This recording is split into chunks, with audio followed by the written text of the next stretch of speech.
Өнөөдөр шинэхэн байсан зүйлээ өөр нэгэн өдөр хуучин болдог шиг хүн туулж өнгөрүүлсэн амьдралаа эргэн харж ухаарч бодоход дурсамжил үлдсэн байдаг. Өглөөний нарлуу ширтэн зогсох энэ хүмүүнд чимээгүй шаналлгүй.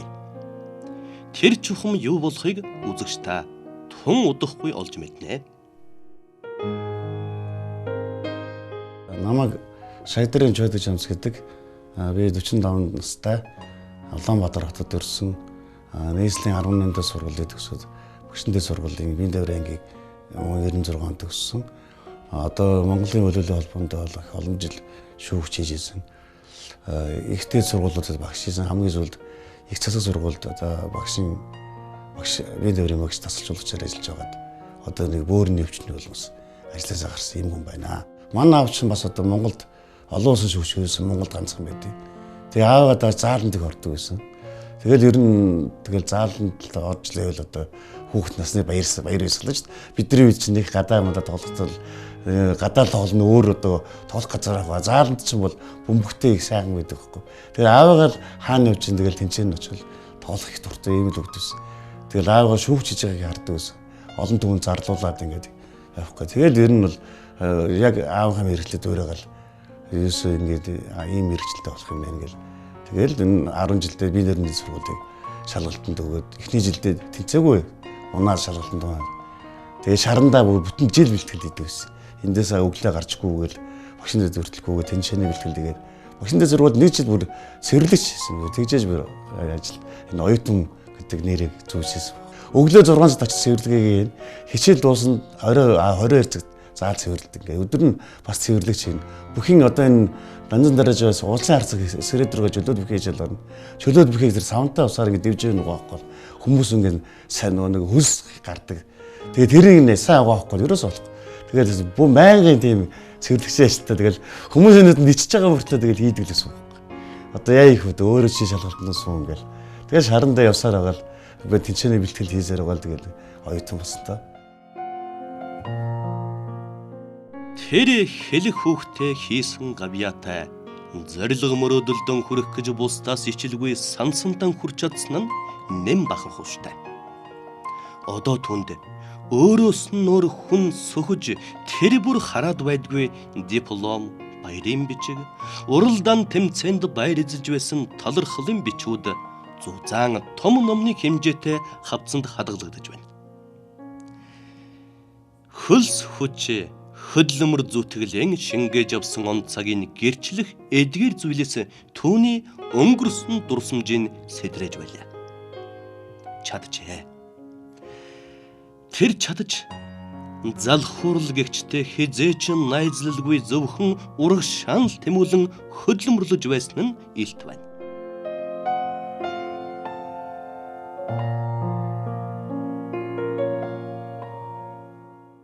Одоо би 45 настай гэхэд хэр оргийн Монгол хүн шиг одоо бусад хүмүүс шиг ингээд Монгол орныгоо үдсэн, бүх аймагуудыг үдсэн тийм хүн бас орхон шүү дээ. Тэгэхээр би Монголын бүх аймагуудыг яваад үзсэн. Зөвхөн хөлөөллийн төвцөөний шүүгчээр.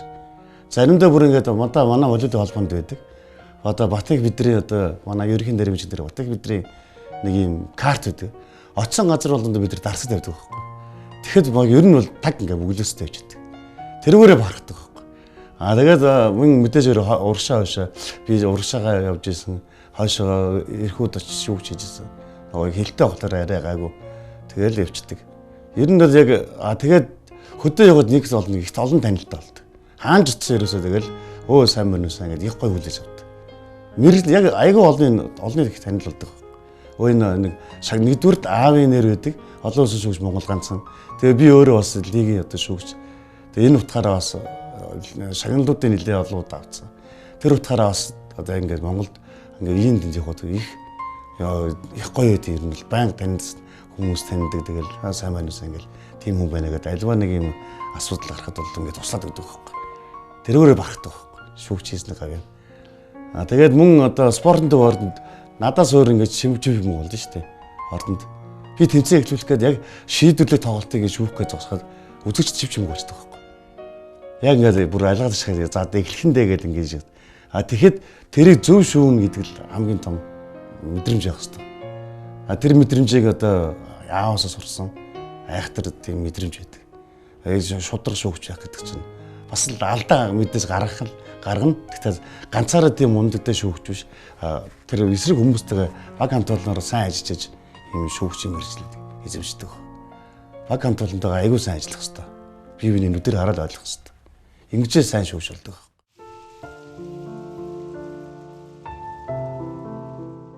Зовлон жаргал ээлжилэн байдаг хүмүүний энэ хорвоод санснаар болдгүй амьдрал тосон ухтах нь олонтой. Нэр алдар, ажил төрөлтэй байх цагт нь хүрээлэх хүмүүс эдгэшгүй өвчин туслаа гэдгийг сонсоод аажмаар нүрэн буруулж хөндөрөх нь өвчин дун шаналж байгаа нэгэнд ямар хүнд тусдгийг ганцаардан буй өвчтөн л хамгийн их мэдэрдэг байна. Чойдог жамцаа бөөрийн өвчтэй болоогүй байсан бол волейболын шүүгчийн ажиллаан хийж, зааланд цугларсан үзэгчд, талбай дээр бэлтгэл байдлын ханган зогсох тамирчдыг шүглийнхэн чимээнээр командлан дуртай ажиллаан хийж, түүнээсээ эрч хүч аваад зогсож байх байсан байжээ. Харин одоо тэр зургтын удирдлага барин санаашран шаналн суухаас өөр ажилгүй болжээ. За одоо бол яг миний нас гэдэг чинь одоо нөгөө нэг залуу хүмүүсээ гаргаад одоо ингээд бүр багшлаад ингээд өөрөө тэр гол шугаал тоглолтуудыг шүүхстэй хүн болоо явж байгаа байхгүй яг миний шүүгчийн нас бол яг шүүх ингээд гол тоглолтуудыг шүүж явах хэрэгтэй. Гэтэл одоо энэ нэг бөөрийн өвчин 3 сараас одоо жил 3 сарын өмнөөс туснаас хойш талбай дээр гарах хэрэггүй нэ. Жогон 30 минут л зогсоогүй ингээд ухаалдаад унах. Тим ингээд ийм зовлонтой болоод юу шүүгчийг гадуур алах одоо энэ дөрөв доороо доошоо буух ингээд дөрөв доороо дээшээ мацах энэ бүр явдлууд энэ бөөрийн өвчнөөс болж ингээд хамаг юм хаагдчихж байгаа байхгүй. Ажлаасаа гарлаа. Ажлыг хийх ямар ч тийм юуг болчлоо. Биеийн тамирын багш хүн чинь заавал хөдөлгөөнд өөрөө за хөдөлгөөж ингээд гар мараа бүгдээр ингээд дээрээс авалт өшөө сагсан бөмбөгийн хоёроо авалт. Энийг бүгдээрээ биеэр үзүүлж багш хүн биеийн тамирын багш байдаг болохоос тэгэхгүй одоо ингээд амар. Тэгэхэд одоо ямар ч тийм хүч чадал байхгүй. Тэгээ заавал нэг хүн дагуулж байгаа. Гадагшаа гарлаа нэг хүн эсвэл одоо байхгүй бол би одоо ингээд гэртээ сууж байна. Тэгэл одоо нэг аппарат руу явах гэж одоо нэг өдрийн өмнө одоо ах нарыгаа дуудана, нэгч нарыгаа дуудана. Тэгээ гаргаж ирээд нөгөө нэг аппаратанда байхад бол машинаар өргүүлнэ. Байнгын таксид барай явах мөнгө авахгүйс. Ер нь их аймар явдалтай энэ өвчин. Энэ 5 цулын өвчин бол гинтл одоо тэгэхэд ингэж онцлогдож гарч ирсэн. Би бас өөрөө бас ойлгоогүй явж ирсэн. Зүгээр эрүүл яваад өмнө гавьянгт очиж тэмцээн шүүжэл тэгэл нэг өглөө халуураад хөвцөн.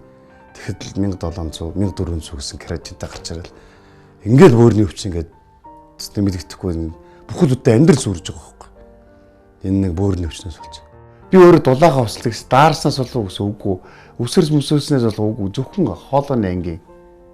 Энэ өвчнгээ хоолойны ангиныг идгээдсэн байсан бол би одоо өдөд ийм өвчин тусаач өгөөч гэж бодоод байгаа байхгүй. Тийм учраас одоо зөвхөн өөрөөрөө бодоход хүн ямарваа нэг өвчин туслаа гэж гүйс дэмжлүүлж бай нэгдүгээр.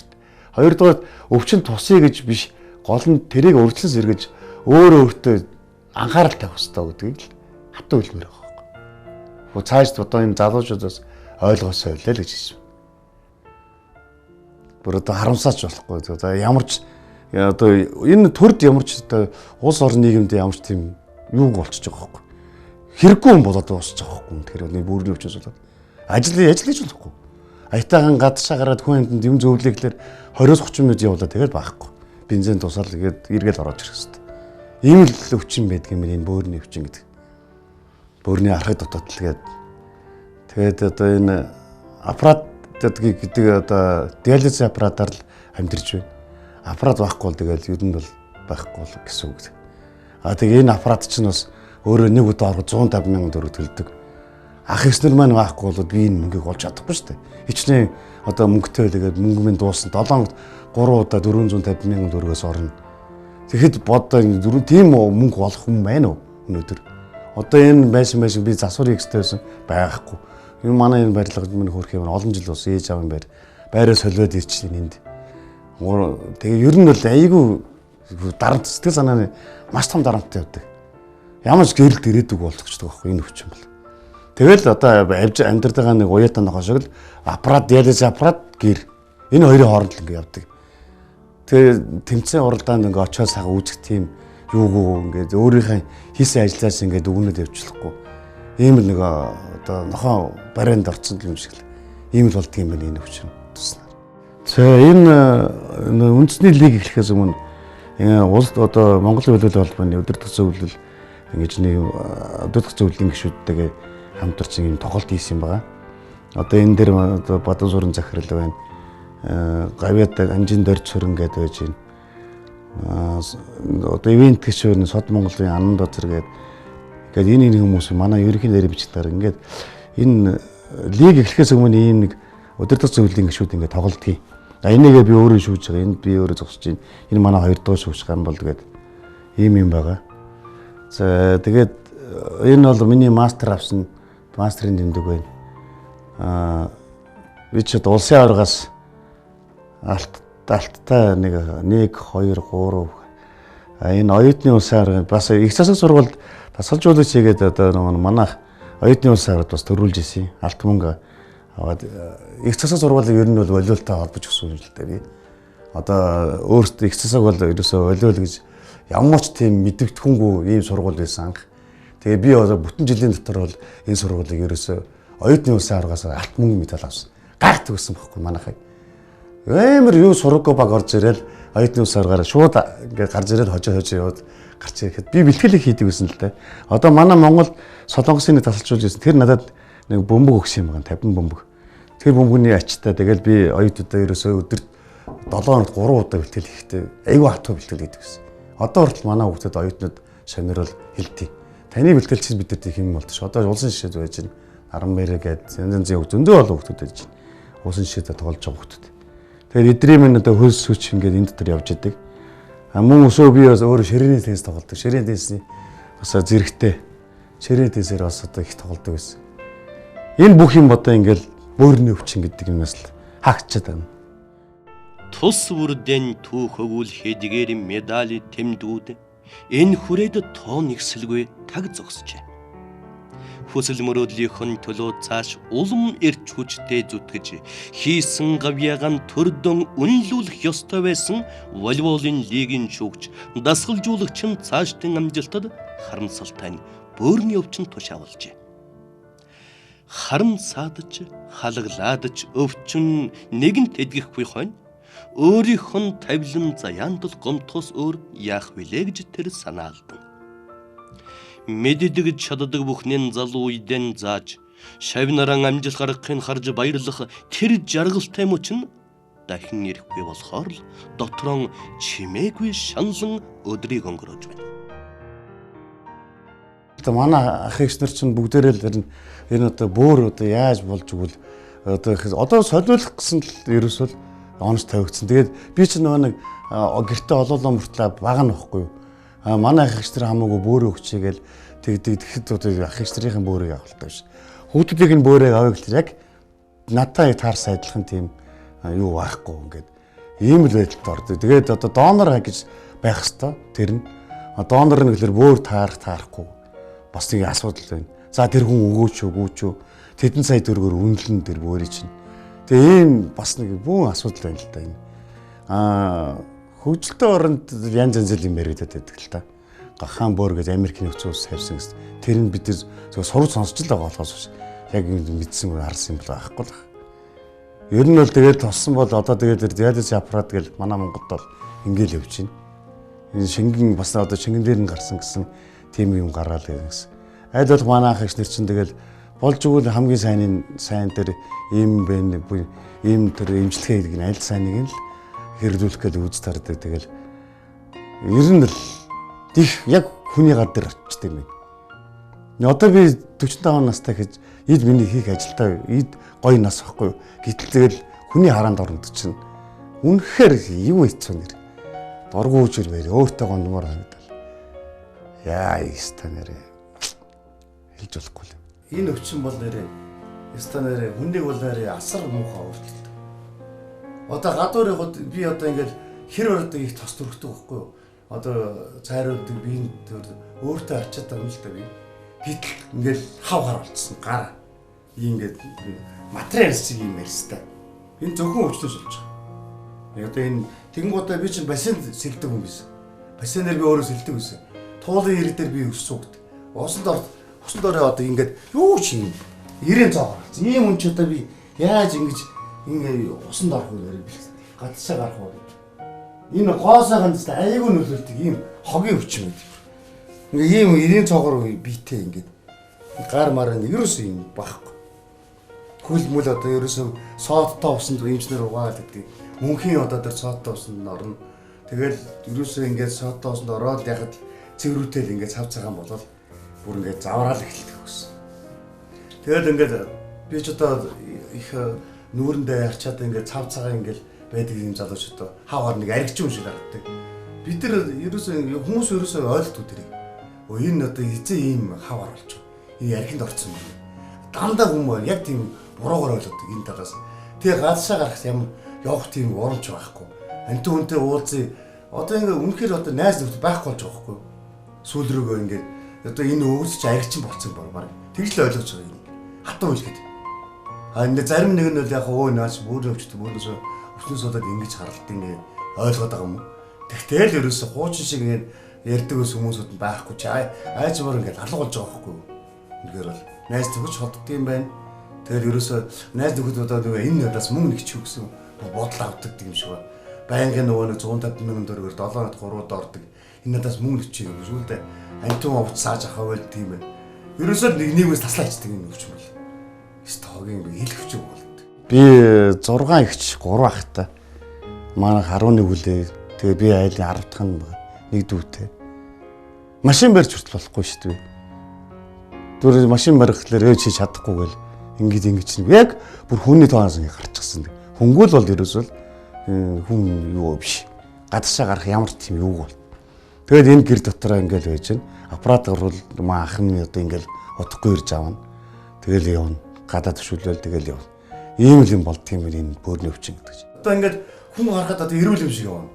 Өрөөл өвчаад гинт энэ чинь ингээд дотор хачин болоод амьсаад авцаад ундаг хөөх. Тэгэхээр хүмүүс ойлгохгүй л та тэрийг. Энэ одоо өвчнөөс болоод унгаж ин эсвэл зарим нэг энэ согтуу юм уу сарна. Ер нь их аюултай өвчин юм бол. Хүндэрсэн үедээ бол их аюултай.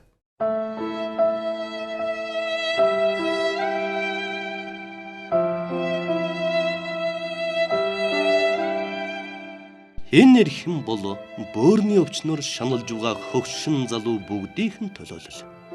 Сүүлийн жилүүдэд бөөрийн өрөвслээр өвчлөгсүүдийн нас залуужж байгаа. Бөөрийн дутагдалд орж, хэвийн үйл ажиллагаагаа алдсан хүмүүс хиймэл бөөрийн аппаратын тусламжтай бие дэх хорон гадагшлуулдаг. Өөрөөр хэлбэл ажиллахгүй байгаа бөөрийг орлоод хорыг гадагшлуулна гэсэн үг. Энэ нь эмчилгээ болон онцлогооны өндөр ач холбогдолтой. Гэхдээ манай улсад энэ аппарат хангалтгүй улсын эмнэлгүүдэд очир дараалал ихтэй байдаг байна. Харин хувийн эмнэлгүүдэд очиод бөөрийн аппаратанд орё гэхээр өндөр төлбөр төлж байж л эмчилгээ хийлгэх боломжтой. Энэ боломж мэдээж хүмүүрт байхгүй байгаа нь бөөрийн өвчнөөр шаналж байгаа хүмүүсийн амьд явах итгэлийн алдагдуулдаг байна. Хоол унд чинь за хэцүү шүү дээ. Хоол хясаад хонь нэмэг идэхгүй. Сүдэ цай уухгүй. Тэгээ үхрийн бага зэрэг идэж бол дахиад нэмэг идэж болно гэж. Тэгээ өсвөл будаа идэн. Тэгээд өөр нэг бүх юм хориод чихэр жимс хүмүүс одоо наадмар сайхан хуушир иддэг. Бид нар бол хараад яг үхрийн багтаа бол гээд яг үхрийн багтаа хуушир гэж байна. Яг тийм идэж чадахгүй юу гэдэг. Өөртөө л хийж идэнэ. Эсвэл яг ер нь хэцүү. Ингээл айтайхан гонц ресторанд орё гэхлээр дандаа нөө хоол махнаас олно тэгэл олоод. Тэгээд ямар ч тийм гонц ресторан гоё тийм газар орох тийм юу байхгүй. Бүгдийг хаагаа ийцсэн. Чи ял хүн биш одоо ингээд зүгээр одоо ингээл бүтээгдэхүүн амьд бүтээгдэхүүн болчихж байгаа байхгүй. Тэгэл зүгээр ингээд одоо байж одоо өхөө үлдээдэг юу гэдэг. Яг ресторан орой хоол идэх гэсэн. Зүр дөрөн зөрчөөд хоол идэх санагдаж ш. Тэгээд одоо бас бие л бодно ш. Хүүхдүүдэд одоо бас хэд хоног амьд харагдахсан гэж бодоод бие барихал жишээдээ тэгэл дотроо өөлөөл ингээл явах. Энэ бол нас ирээс хайцгарахгүй. Одоо надаас бүр залуу хүүхдээ харуулж байгаа юм дээр байна. Өрөөдөө гэр бүл болох хэвээр ээж аав болох хэвээр тэр залуухан 18 19-тэй 20 татаа хүүхдүүд надад шиг хэмжиж төвчжсэн. Эдэрт хайран байгаа байхгүй. За би бол одоо өнөөдөр 45 настай бас нэг амьдралаа 3 хүүхэдтэйгээ дотроо байсгаж явж байна. А гэтэл дөнгөж амьдралд орж байгаа хүний хүүхдүүд юу болох вэ? 18, 19 энэ хүүхдүүд л хайрын байгаа. Эдгээр ерөөсөө байнга урьдчилан үзлэг гэдэг юмд л харуулж өөрсдөө хүн өвчөө хэлж ирдэг үү үнэн баггүй юу? Хамгийн хатуу юм. Тэгээ би харин танай хөргүүлэх гэл тэгэл энэ байжлаа. За би тэгээ хуцаа өмсөй бэлэн байж сая. За. Бэлэн байж. Аппарат нараа тий. Угаацсан суатаа усраа угаасан. За. Сая манай гэж нам өргөж өгөх одоо тэгэл ажилласаа ингэж чөлөө дундуур нь ингэж аваад тэгэл нам өргөж өгдөг. Эцэн тэгээд 4 цагийн дараа дахиж авна. Тэрнээс өмнө жоохон хоол идэх хэрэгтэй. Нэг газар хоол идэв. Тэгэл тэгээ аппаратнаас оргоос өмнө жоохон хоол идэх. Тэгээд дараа нь юу ядах вэ? 4 цаг гаруй аппаратанд орно. Ягаар зэрэг эргээд хоолнд оруулаад ингээл хэрэгтэй. Ингээ одоохондоо яг би ах экстрагаа өвчнөд л ингээ яваад байгаа. Надаас өөр ийм өвчин туссан хүмүүс ингэж явж байна. Бас ховоргон шүү дээ. Би ч нөө олоолаа гэдэг утгаараа олонний өвчээрээ гэр бүлийнхээ өвчээр л ингээл явж байгаа болохоос шүү. Ганцаараа хүмүүс цөөхөлийн хүнд бол юм барагдахгүй даа. Гэдгийг л одоо ясмахандаа урд хүмүүс ойлгоо. Одоо энэ ийшээ ингээ хоёр вены хоёр ингээ зүг атгаал тэгээ цус цэвэрлдэг. Цус цэвэрлж байгаа нэг дээрэс нь одоо энэ юу байдیں۔ Энэ чинь одоо үнэхээр одоо ярих юм бол шээс гадагшаа гарахгүй. Шээс чинь ингээ бие ирээд тагтдаг байхгүй. Тэрийг л гардаг. Одоо хүний чинь шээдэг шээс шүү дээ. Тэгээ бүр ажиллахгүй учраас нөгөө нэг хам бие чинь нөгөө нэг шингэж чинь биеэр тагтдаг. Энийг л аппаратанд орж буулгадаг. Тэгээ цусаа цэвэрлүүлээд ингээ тэгжээж энэ чинь бас нэг цаашаа явах чадхтай бол тийм л өвч. Тамирчин хүний хамгийн том дайсан бол бэртэл гэмтэл өвчин байдаг. Амьдрал зөөлөн дөн зөөлөн хатуудан дэндүү хатуу гэдэг л энэ байх та. Бөөрийн өвчнөр шаналж эцэст нь чойдог жамцын адил чимээгүй шаналлтай авчрах хүмүүс хэр олон байх болоо гэсэн асуулт сэтгэл эмзэглүүлнэ. Цөөхөн монголчууд бидний дундаас өвчнөн эмчлүүлж чадахгүй хорвоогийн мөнх усыг үзүүлэх элэг нэгтнүүдэд маань төрийн хайр халамж дутаад байх шиг.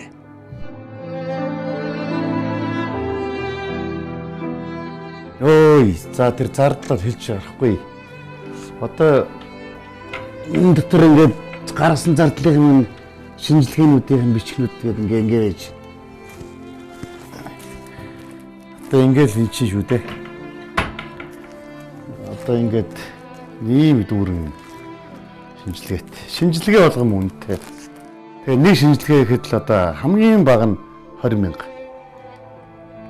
Ингээд жил 3 сарын хугацаанд гэхэд л одоо энэ өвчин тусаад дээрэс нь тариа одоо хүртэл би мөнгө төлж байгаа шүү дээ. Одоо энэ тарианы үн хэд тус гэж бодож байна анаар. 8,000-аас 9,000 нэмж бүр 22,000 болно гэдэг. 7 хоногт би одоо 2 удаа хариулах хэрэгтэй байдаг. Одоо хүртэл ингээд мөнгө хайгаал гарах гал явж байна. Одоо тэр тариагаа тариулахгүй бол цус бөөгнөрдөг гэсэн тэр тариа эритропоин гэх тариа байхгүй бол тэгээд тэр тариа нь бас олдохгүй зөвхөн мэдүүр имлэг жуугийн музейн тэмдэг имлэг энэ хоёроос өөр газар байдгүй. Эсвэл тэгээд яг тэр тодорхой газар нь бас байна уу байхгүй юу гаднаас орж ирж гэнэ үү тарианаас олдохгүй юм айгүй хэцүү. Ерөөсөө мөнгөнд бол айгүй зарцуулагдана. 7 хоногийн 450,000 төгрөг. Тэгээд дээрээс нь тарианы мөнгө 7 хоногт 2 бүр хамгийн багаар бодоход 2 удаа хариулна. 2 удаа хариулнад чинь 9,18,000. Энэ нэг хүн хаанаас гарч ирэх вэ? Хаанаас асуу. Хэцүү шүү дээ. Одоо нийт бол ерөөсөө л нэг 3 сараас одоо өдөж хийдэн сар гэж байна. 10 сая төгрөг байхгүй болж байгаа. Энэ хүн хаанаас харав? Надаас хараагүй. Би тэгж өөрийн гэсэн хөрөнгө бол аахгүй нөгөө багш гэдэг утгаар явдаг, цалингаар явдаг гэсэн. Одоо тэгэхэд яаж чинь? Дандаа ах гэж нар. Дандаа тэгээд мөн найз төхөлгээд үйс одоо тэгээд сайн нэрийн хосож ярилцахгүй гэчээр хамтан хүнээс гойдог байсан. Одоо бүр сүулдэ тэгээд хэлэх ч үгүй болчиход. Гадагшаа гарах хэцүү болчиход. 3 хүүхдээ 2 нэг нь одоо том одоо сургуулаад өгсөд ажил хийж байгаа. 2 нь бол ихэр юм байна. Хоёулаа 2 ихэр нь одоо бас 10 жил одоо 11 дэх анги төгсөхгүй л ингээ ээж идэг. Хажууд нь тэр хоёр маань бас 11 дэх анги зэрэг төгснө. Асуудал зөндөө байна. Амьдрал би өөрийгөө зүгээр л зөвхөн өвчин талаас ярьж байгаа цааны амьдралын асуудал маш олон байгаа шүү дээ. Энийг бол яриад чи яг үж бодд юм би тэгээд яг эр хүний хувьд бас болох байлгүй гэж бодлоо гэж ингэж бодоод чимээгүй л гэдэг. Ганцаардал гэдэг юмыг хүмүүс ерөөсөй ойлгодгүй. Айгүй хэцүү. Би заалан дотор ингээд өнждөг байсан хүн гэрт ганцаар ороод ирэхлээр явж галзуурах гэж зүгж бодож байна. Одоо миний айн бол энэ. Миний айн бол энэ зурагт. Зурагтаар л одоо ингээд харж байсан. Зурагтайгаа ярил сүулдэ ирүүлэх. Анти үнтэй ирүүл хийж чадахгүй зурагтайгаа л ирүүл хийж тэрээс. Өөр одоо хийх юм байхгүй. Үг сонсох хүн одоо айгүй хэцүү. Ер нь л хүний нэрээ их л эвгүй болгодог өвчнөд байна. Олигтойхон гадшаагаараа тэмцээн уралдаанд яваад ингээглэр очоод нэг хүн шиг ингээ нэг 30 цаг сууж болохгүй. Сэтгэл нэг зөвлөх хүмүүлхээ хийгээ явъя гэхлээр бас болохгүй. Үнэхээр дарамтнд байдаг. Хажуу талдаа заавал нэг хүн дагуулж явах хэрэгтэй. Яагаад гэвэл унчин гэл. Гэтэл хүмүүс чинь дэвүүлээ. Намаа дагаа явж байгаа. Тийм зав загтай хүн байна уу? Тэгтээ дэрэнгүй одоо нийгэм маань ажлын цаггүй цаг наргуул ажиллаж ижил амьдарч байгаа хүмүүс. Гэтэл одоо тэгэл намайг дагаал ингээл би тийм юм үзмээрээ би ингэмээр явж байгаа тийм үнж олдохгүй шүү дээ. Бага хэд нөгөө заваа гаргаал ингээл ээжлэл хөрөөж өгдөг юм л асуудал байгаа. Одоо би одоо өөрийнхөө хэмжээгээр одоо хэлээ л да. Энэ эхлээд нэгдүгürt одоо энэ бөөрийн аппаратууд, диализийн аппаратуудыг ятгахна Монголдо бол өөрийн улсаас оруулж ирсэн бол үнгүй оруулж хүрнэ. Эсвэл ятгахна 150 мянга болоод нэг 20-30 мянгаар ч юм уу. Эсвэл нийгмийн даад талтанд хамруулдаг ч юм уу. Ингэмээр байгаа байхгүй. Тэгэхгүй бол үнэхээр одоо мөнгөгүй бол баяртал болж байгаа байхгүй энэ өвчин бол. Мөнгөгүй бол тэгээд аппаратанд орж чадахгүй бол энэ хүн чинь тэгээд нөгөөх юм хөдлөөл тэгээд байхгүй л өгөх л байхгүй. Аюу хат байл гэдэг үн үнэхээр л тийм. Мөнгө тэр одоо аппаратанд орохгүй бол тэр чинь тэгэл 7 хоног 10 хоногийн дараа тэгэл байхгүй. Өхөө өвтөл хүлээгээд өвчин. Мөнгөгүй бол. Хэрэг улс одоо нэг аппарат бол ороод яваад байхад бол нэг залгуулаад ингээл хэдэн жилдээ ингээл яваад байх боломжтой. Бас нэг хэдэн жилдээ бас нэг хүнд тарагдаад хүүхдүүд тарагдаад явах юм боломжтой юм байна л да. Сайн залуучууд явж идэг тэгэл бөөрийн өвчтэй гэтэл би өөрөө сэтгэл их гонсоод 18 19 залуучууд ирээдүйн гэр бүл болох залуучууд ийм өвчнөр өсвөл үр дүнд нь юу үлдэх вэ? Яах вэ?